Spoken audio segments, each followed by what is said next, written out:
என் வாழ்க்கையில் எனக்கு 2 விதமான மனுஷங்களை ரொம்ப பிடிக்கும். யார் யாரான்னு கேட்குறீங்களா? ஒன்று எனக்கு துரோகம் பண்ணுறவங்க, இன்னொன்று என் முதுகுக்கு பின்னாடி பேசுகிறவங்க.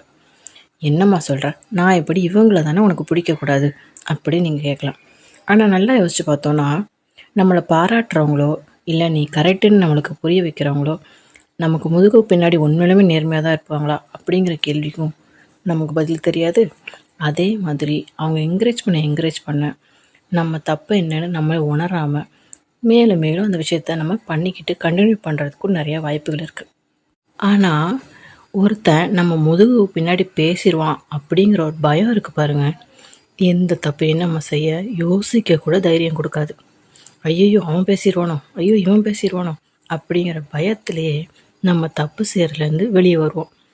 2வது துரோகிங்க.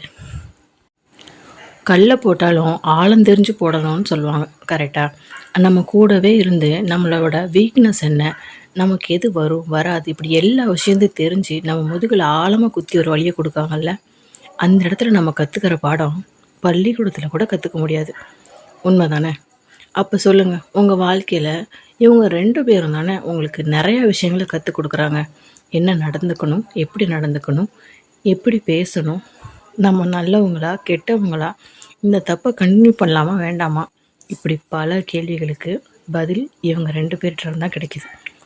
நமக்கு நல்லதாக பாராட்டுறவங்களும் நம்மளை என்கரேஜ் பண்ணுறவங்களும் ஒரு ஓரத்தில் இருந்தாலும் இவங்க 2 பேரை நம்பி தான் நம்ம வாழ்க்கையே ஓடிட்டுருக்கு. இப்போ சொல்லுங்கள், இவங்க 2 பேருக்கு தான் நமக்கு பிடிச்சவங்களா இருக்கணும். ஏன்னா ஏதோ ஒரு வகையில் நம்ம லைஃப் சக்ஸஸ்ஃபுல்லாக போகிறதுக்கு இவங்க 2 பேரும் தான் காரணம். அதனால் எனக்கு இவங்க 2 பேரையும் பிடிக்குங்க. உங்களுக்கு?